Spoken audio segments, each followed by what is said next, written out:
Hello and welcome to this edition of Arirang News. I'm Kwon Jang-ho and thank you for joining us. The date and location for the North Korea-U.S. summit has been announced. Mark your calendars, it's going to be on June 12th in Singapore. It will be the first time ever that the leaders of North Korea and the United States meet face to face, and it promises to be one of the most historic encounters of the 21st century. We'll review the details of that announcement and other issues of the day with a guest in the studio later. But first, we go to our news centre, where Devon Whiting will update you with all the latest stories. Devon?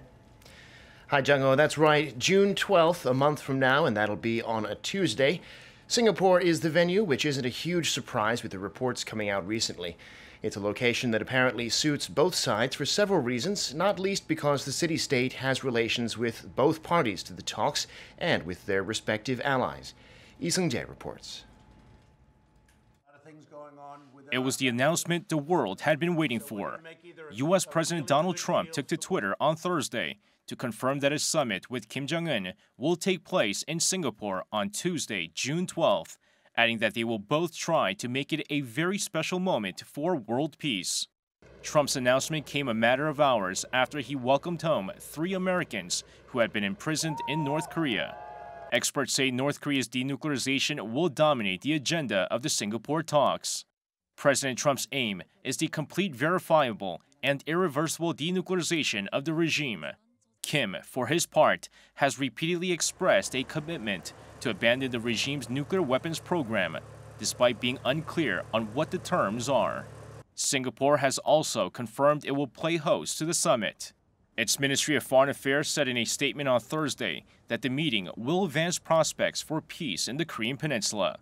Observers say the Southeast Asian financial hub was likely chosen due to its neutrality, security advantages, and track record of hosting international summits. But why June 12th?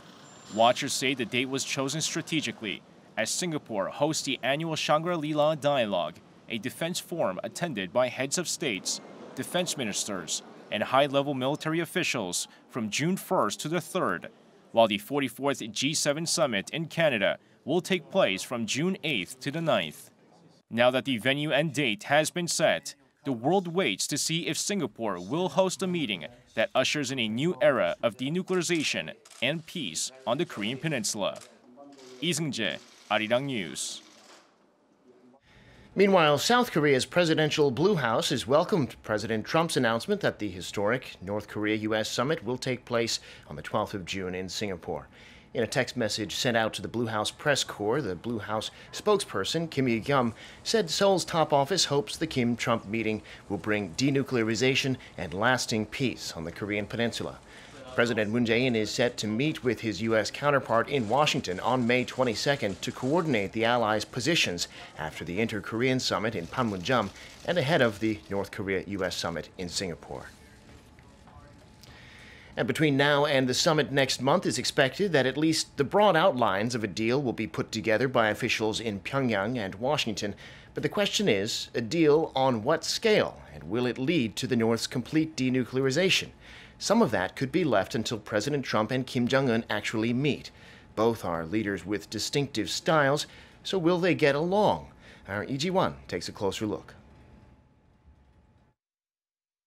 2 very different yet similar leaders of decades-long adversaries are set to have their historic first meeting next month.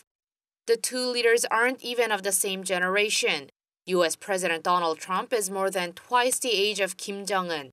They also rose to power in contrasting ways. While Trump is a businessman turned politician who climbed his way up to the nation's top seat, Kim was born into the regime's ruling family who have been passing down the crown for 3 generations. But the 2 also share similar backgrounds, like being born into rich families and having international levels of education. Whether there's a spark between the 2 leaders could be crucial in the upcoming North Korea-U.S. summit, as Trump has emphasized the chemistry between him and his counterparts when meeting other world leaders.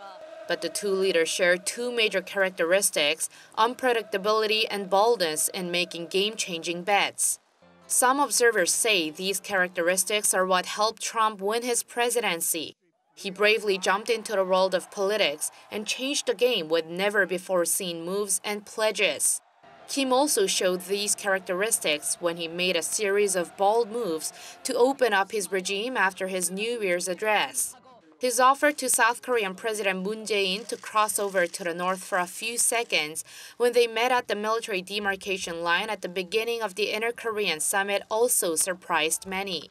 It is this unpredictability and boldness that enabled the Pyongyang-Washington summit, as it was unimaginable just a few months ago, with the two leaders having exchanged harsh rhetoric last year. Amid cautious optimism, observers are keen to see if these bold, unpredictable moves can spark chemistry between the two leaders and result in a complete denuclearization deal. 이지원, 아리랑 뉴스. South Korea and the U.S. have kicked off a massive combined Air Force drill that'll go on for the next 2 weeks. The Max Thunder exercise will involve some 100 warplanes, including 8 F-22 stealth fighters, as well as an unspecified number of B-52 bombers and F-15K jets. It's the first time the two allies have deployed so many F-22s for a joint drill. A South Korean Air Force official who asked not to be named said Max Thunder will help the allies improve their aerial operations. It was just 2 days ago when President Trump announced he was withdrawing the U.S. from the 2015 Iran nuclear deal, and now the administration has imposed new sanctions on Iran. These measures are focused on currency exchanges, individuals and companies suspected of funneling large sums of money to Iran's Revolutionary Guard. Park Hee-jun reports. The United States has imposed its first sanctions on 9 Iranian individuals and entities, just days after President Trump's announcement to pull out of the Iran nuclear deal. The U.S. Treasury Department announced Thursday that it took joint action with the United Arab Emirates against 6 individuals and 3 companies to disrupt an extensive currency exchange network that has funneled millions of U.S. dollars to the Iranian Revolutionary Guard's elite Quds Force, a group designated by Washington as a supporter of terrorism since 2007. Treasury Secretary Steven Mnuchin gave a statement accusing the Iranian regime and its central bank of helping the group access U.S. dollars to use for malign activities such as funding and arming its regional proxy groups. He called for the international community's joint efforts to combat Iran's efforts to fund what he called the world's largest state sponsor of terror. The UAE government has also announced that it will impose sanctions against 9 Iranian individuals and entities. It did not specify the targets, but American media have reported that they are likely to be the same entities that the U.S. has targeted. Park Hee-jun, Arirang News. In other news, the South Korean government is joining hands with some of the country's biggest businesses to make sure the local economy stays on the cutting edge of industry. Technology is changing fast, so the government is going to invest tens of billions of dollars into next-generation tech, like the Fourth Industrial Revolution. Kim Ye-sung reports. The Korean government will work with local companies to sharpen the country's edge in future industries. Seoul's Ministry of Trade, Industry and Energy announced its new industry development plan on Friday with businesses in the private sector.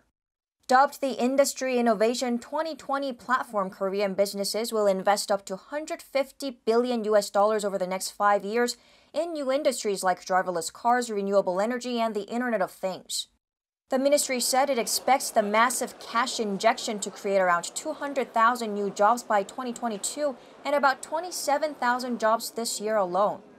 It'll support the plan by nurturing talent and easing regulations to allow businesses to test their products and services. The goal is to create more innovative products and enhance competitiveness in 5 major industries, including electric and driverless cars, IoT-based home appliances, semiconductors and displays, renewable energy, and biotech. The ministry said it'll increase the percentage of R&D investment on these industries from the current 30% to 50% by 2022 and improve Korea's intellectual property-related laws. Kim Ye-sung, Arirang News. I'm Devin Whiting, and those are your news headlines for this hour.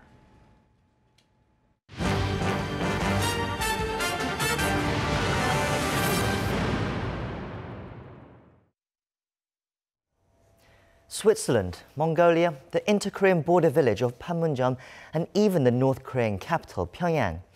Various locations around the world were considered as plausible locations for the first ever summit between North Korea and the United States.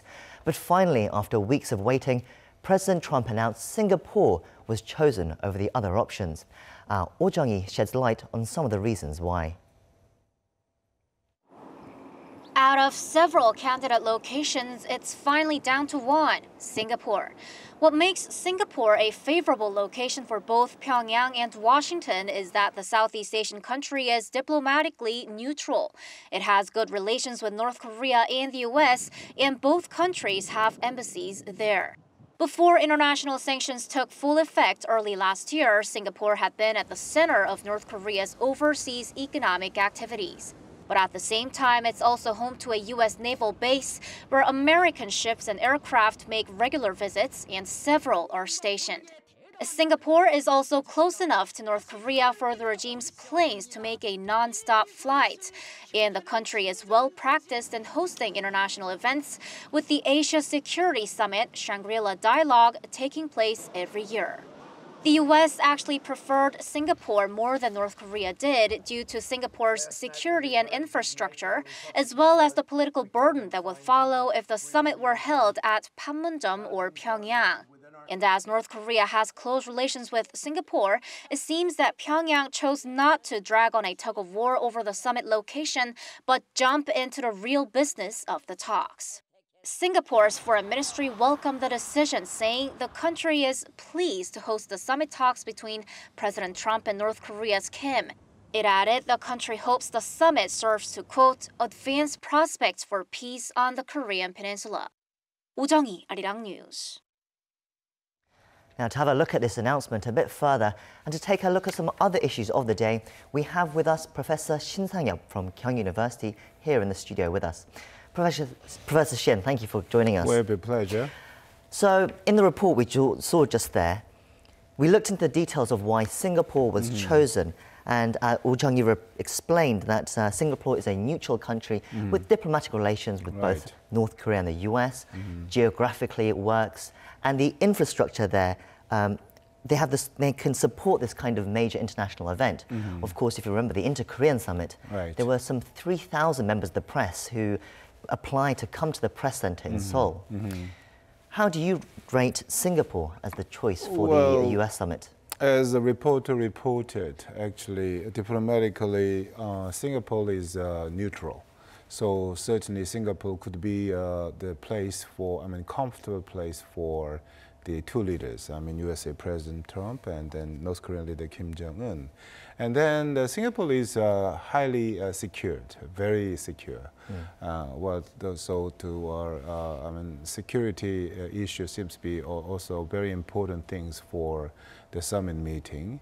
And lastly, Singapore is well practiced at the pushing of very sensitive diplomatic events. As you know very well, the Singapore hosted the Association of Southeast Asian summit, both in 2007 and 2018. So they are well prepared for such a kind of big diplomatic events. And as also on the top of this one, Singapore seems to be one of the very friendly places for the North Korea, because North Korean leaders have been very reluctant to have an overseas trip. But for even Kim Jong-un, who is the North Korean leader, the Singapore is a very comfortable place, because that, as we know very well, Singapore has been one of the very close nation for the North Korea economically, and particularly economically. So definitely for North Korean leader, when he fly from Pyongyang to Singapore, it seems to be quite comfortable place. So considering all of these points, well, Singapore seems to be one of the appropriate places for the summit meeting between USA President Trump and then North Korean leader Kim Jong-un. So many plus points there. But do you think there are any downsides to having the summit in Singapore and maybe some of the other places could have been considered as well? Well, I don't think so, because, you know, well, the South Korean government wanted to see the summit meeting between North Korea and the United States in Panmunjom or in Songdo. And then, but there is also a report that the summit meeting would be maybe in the Ulaanbaatar, which is one of the, in city of the Mongolia. But considering the conditions of these are the places, definitely I think the Singapore seems to be one of the appropriate places because of the reasons we mentioned already. But you know, to have a very successful outcome at the summit meeting, well, I think the place seems to be also very important. As I already explained very briefly already, when two leaders could have feel very comfortable at the places, you know, I think there could be more possibility that they could produce very fruitful outcomes at the summit meeting. As we already explained already, Singapore certainly is one of the very close friends, country for North Korean leader, and then USA leader also. Singapore is very friendly place because, as you know well, there are about 30,000 Americans are living in the Singapore. And then USA is the largest investor in Singapore. So economically, well, USA has also maintained very close relationship with the Singapore. So considering all of this, as I already explained before, Singapore is one of the appropriate places for the summit meeting. The other detail of today's announcement, was that the date is set for June 12th. Now that's just over a month from now. Right. Is that enough time for all the details to get ready for the summit? And can we expect a deal on denuclearization within that time frame? Well, it's quite difficult, you know. Always we are suffering from a lack of time whenever we try to do, right? And in fact, you know, when the USA government announced the place and the time for the summit meeting with the North Korean leader Kim Jong-un, I think that the big things already discussed between USA and North Korea and agreed by both sides. So I think the about 1 month could be quite enough time for make more progress in the negotiations between North Korea and the United States. Of course, maybe when they discuss the detail of some issues, which will be on the agenda for the summit meeting, they could need more time. But I think considering the whole atmosphere and situations we are facing, maybe 1 month will be enough to have the successful summit meeting between North Korean leader Kim Jong-un and USA President Mr. Trump. Okay, of course, we'll keep watch of all the developments leading up to that momentous summit over the next few weeks. But now, Professor, I want to move on to another topic that to discuss with you today, and that's over the US-China trade talks. Now, last week in Beijing, they had the first round of talks, but it ended up without much progress, it seemed that way. This has obviously sparked concerns about a potential trade war between the US and China. First, can you explain to our viewers, what this trade dispute is about and what the two sides want from each other? Yes, the main reason for the uncomfortable relations, trade relations between USA and China is huge trade deficit which USA has in the trade with China. As of the end of the 2017, in 2017, USA had trade deficit of $375 billion. So at the trade negotiation with China, USA government asked Chinese government to reduce trade surplus by $200 billion by the year 2020. And also they asked the Chinese government to lower the tariff rates. And then they also to secure the intellectual property rights of the American products in the Chinese market. All those things seems to be quite burden on the Chinese government. So the Chinese government also asked several things to USA government, such as please allow the Chinese government to take over the American companies, the companies with the very state-of-art technologies, and also they want to explain their plan how to reduce the trade surplus in the trade with the USA. But I think the Chinese government could not take the old demand asking from the USA government. So, I mean, there will be the second negotiation, which will be, in Washington. And Chinese, the Vice Prime Minister, Yu is planned to visit to the Washington to have the negotiation. And according to the report, Chinese government is preparing so-called shopping lists. They just try to reduce the trade surplus in the trade with the USA by purchasing more American products. But it can be one of the solutions, but there are also many criticisms about this way, because to do that, Chinese government control the market directly. So, many economists is really concerned about whether this is a good way to solve the trade dispute between two countries, because by controlling the market, Chinese market will be returned to the situation 10 years or 20 years before. So maybe on the part of USA, they will expect a more aggressive,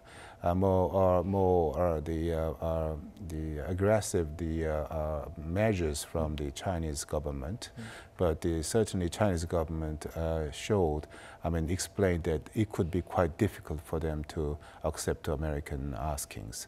So I think that the second trade negotiation between two countries seems to be quite difficult. But I am not very pessimistic about the negotiation, because that both countries recognize the importance of the trade between two countries, not only for the two countries, but also the global economy. So I think they will do their best to find a solution to solve the trade problems between two countries. So you're saying they will eventually figure out something? I think so. Otherwise, it cannot be a win-win the game. Certainly, Chinese economy will be hurted a lot, and then USA also economy will face serious difficulties in the near future, I think. So you're hopeful, but for South Korea right now, South Korea, US and China are South Korea's biggest trade partners each year. So anything that happens between them, South Korea is watching closely, and concerns of a trade war is making Korean economy jittery. Definitely. And, we're worried. What should South Korea be wary of? How should we deal with this kind of situation? Well, certainly the trade dispute between these two countries could be very disadvantageous, not only for Korea, but also the other countries. As you know very well, since 1947, when three economic organizations were established, IMF, IBRD, and GATT, and USA took the dominant position in determining all such a kind of global trade economic circumstances. Of course, it has been changed over the last decades, but still USA is in has a huge influences over the global economy. And then for Korea, USA and China are the major trading partners. Well, as of the end of 2017, roughly about 25 Korean exports are under the influence of the USA economy. And then about the 50%, including direct and indirect influences, about 50% Korean exports are under the influence of China. So if two countries have a very uncomfortable relations in their trade, definitely we could get a very huge disadvantages. And then, as I already explained before, and then by having a very uncomfortable trade war between two countries, the global trading circumstances could be back to very protective the environment. Certainly, it is not very good for the global community. So, based on this kind of reasons, definitely we hope two countries could successfully solve their trade, problems in their trade between two countries. Thank you, Professor. Unfortunately, that's all we have time for. Right. So thank you for sharing your thoughts with us again today, and hope to see you again soon. Yes, my pleasure.